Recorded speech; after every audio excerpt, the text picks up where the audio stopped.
Hello, my name is Ian and welcome to my YouTube channel. So today I thought I would break the ice on a band that I've loved for decades and even had the immense pleasure and opportunity to see just one time. And I'm of course talking about the outstanding Canadian power trio Rush, comprised of Geddy Lee on vocals, keyboards, various bass pedals and sequencers, Neil Peart on drums and percussion, and of course, Alex Lifeson, blah, blah, blah, blah, blah, blah, blah, blah, blah, and on guitar. So I've been thinking about this band a lot lately, especially because I just entered into the studio again with one of my projects, Reefer Stramus, and we were specifically recording drums, and the music has kind of an 80s bent to it, and I was trying to think like what could get me in the mood to want to record drums again, and this is the band that stuck out in my head. Now, why this album? So in the process of researching this video and working up the confidence to talk about it, I took a week off from producing YouTube content and I read an EFFIN book. Can you believe it? My EFFIN Life by Geddy Lee. Now, this was a Christmas present from my parents last year, and I hadn't had a chance to sit down and read it in all that time until now. And I think a lot of that has to do with the fact that I knew that since we're talking about a memoir of somebody in their early 70s, that it would be something of a trauma dump. And oh boy, it definitely is. However, there's also a lot of joy and accomplishment and kind of a band of brothers situation that really sheds a lot of light onto their music. And I found in reading Geddy Lee's book that I had a greater appreciation and deeper appreciation for Rush's music in general, including their very early material, like the first couple of albums. Reading this book really gave me an appreciation, especially for his voice and what he was trying to do there in those early days, as well as the upward climb to becoming just almost mainstream band. I don't think they ever quite broke through to the mainstream, but boy, they were just right. They were almost there, man.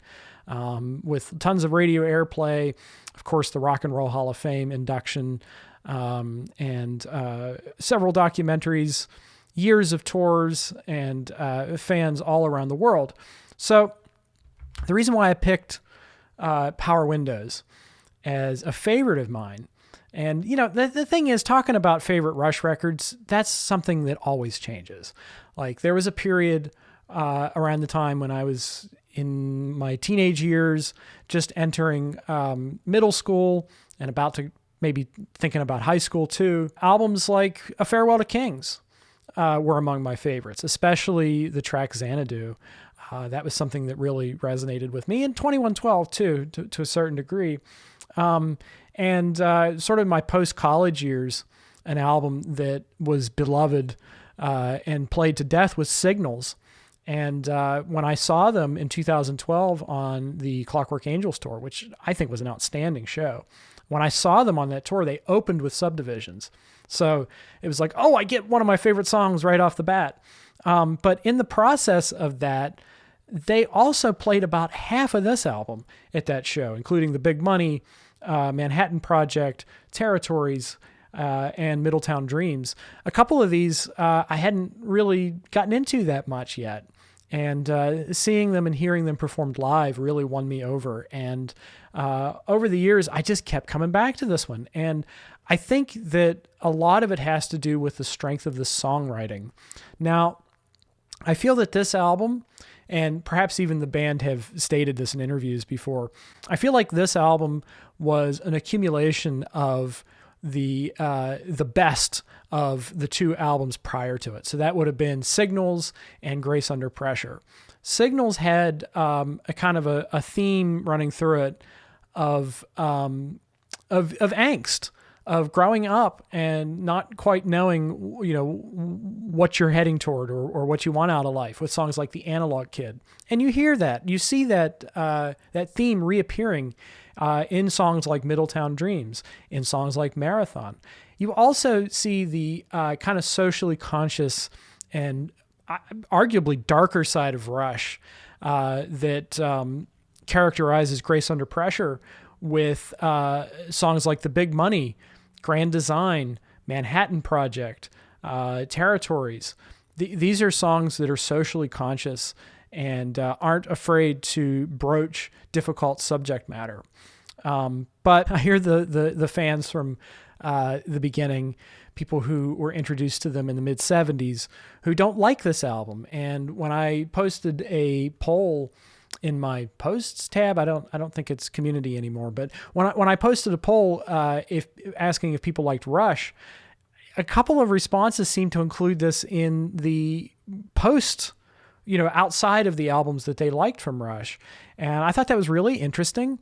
And it kind of gave me an opportunity to think about how I could reach some of those folks and say, maybe give this another listen. Maybe there's something here that you haven't quite uncovered yet. So I hear some of the folks who've been around, who've been fans longer than me, saying that they like the earlier material, and I get that.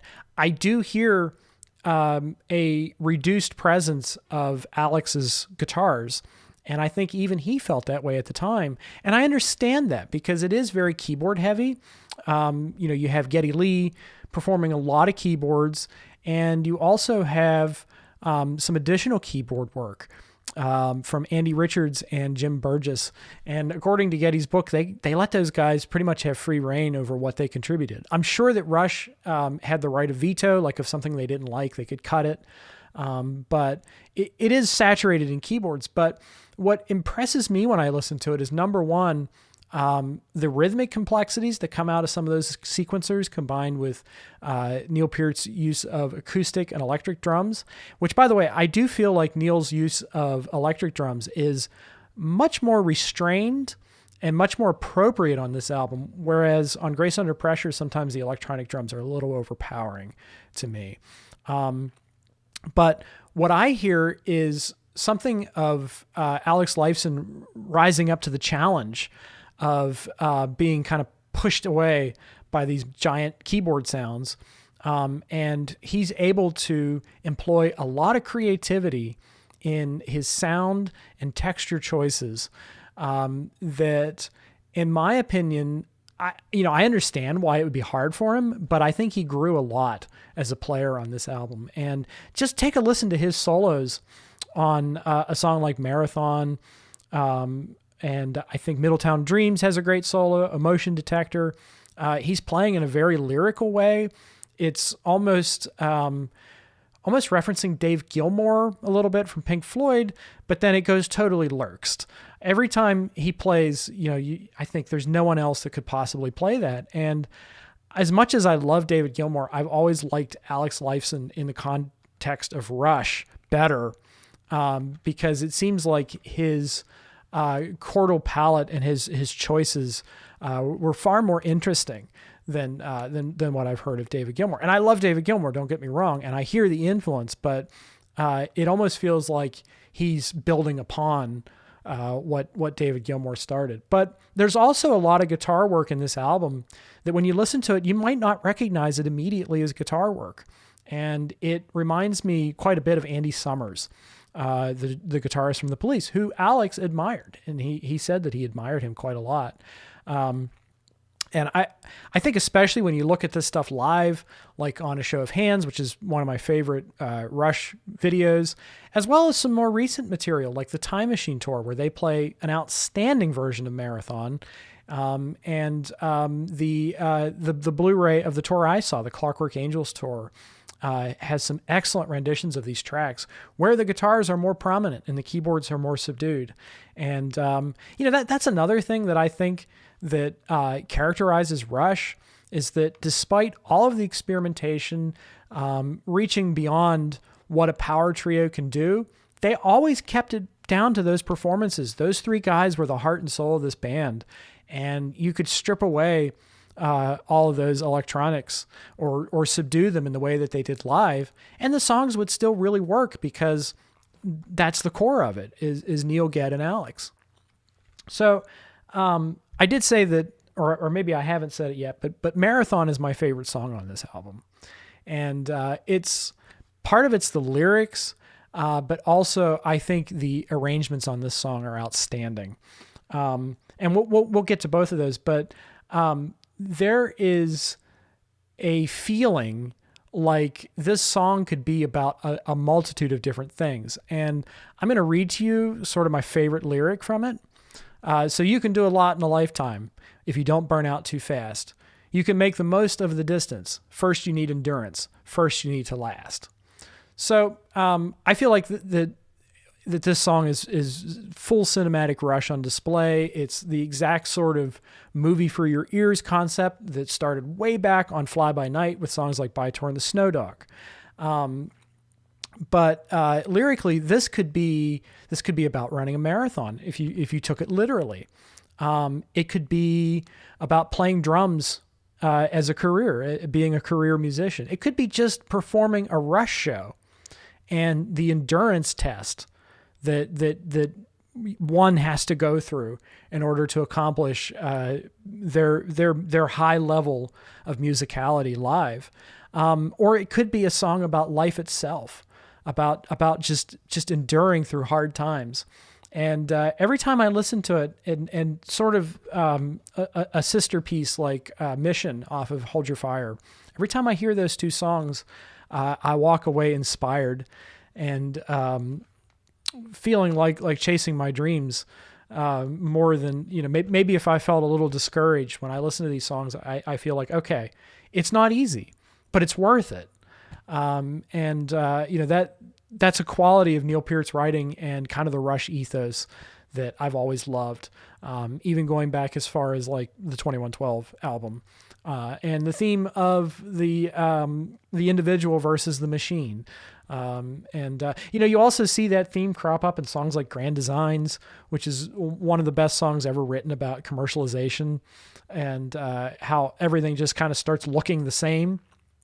And how to, if you want to burst out from the surface, you have to add your own individuality, and you have to mean it, And I love the messages that this band gives, and always did throughout their career, even up until the final album in 2012, Clockwork Angels, which is another favorite of mine. And then Middletown Dreams being the analog kid analog here, and another one about. Get out, see things, experience the world. Don't stay cooped up. Like I love the messaging here. There's some wonderful keyboard tones, and I should admit that, and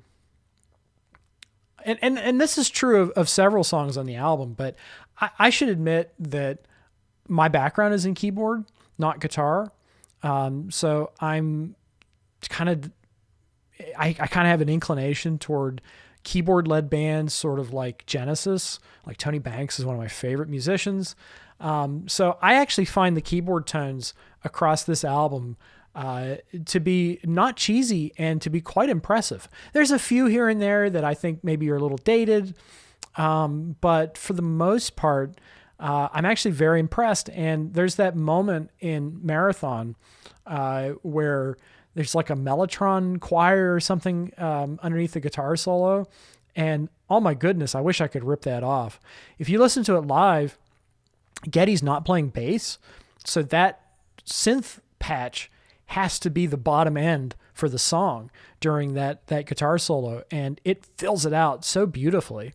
And you also, on the outro of this song, you have something which Rush had never done before, and that's mixing like a large string ensemble with a large vocal ensemble. And Geddy talks about in the book how awesome that was to see and to hear, their weird music being translated by, these proper session musicians. And I have to think like that had to be in the back of their mind when they added the strings to the Clockwork Angels album and eventually toured with an 11-piece string section. And it makes a lot of sense now to me that they would want to do Power Windows material on that tour, because it was their first time to really do it properly. And, you might make the mistake of assuming, since they had to recreate this stuff live and they would have used vocal samples live, but you might make the mistake of assuming that on the album these are samples and these aren't real performances. But in fact, they are. And that makes me appreciate this album even more, because it's a big production record. And that's something that up until this point, I don't think Rush had really done. Now, I do think that they pushed it just a little bit too hard on Hold Your Fire. That's an album that I like about 60 to 75% of. I don't necessarily like every song on it. I prefer this one because it seems like it still holds restraint, but what characterizes both of those albums, this one and Hold Your Fire, is the fantastic songwriting. And I think that they had matured so beautifully at this point in their career. And, I'm one of those people who loves everything that came after pretty much. So what a great album. So before you comment, please remember to be respectful. Know that you are talking to a human being, not just an algorithm or something that doesn't have feelings. But give this another shot and let me know what you think. And I would love to start a dialogue just about Rush in general, and kind of the rediscovery of Rush, especially following the untimely death of Neil Peart, which, along with the death of David Lynch, have been the most impactful celebrity deaths on me and people that I actually grieved when the news came in. So yeah, let me know, like, if you love this album as much as I do. And even if you don't, maybe give it another shot and come back to me.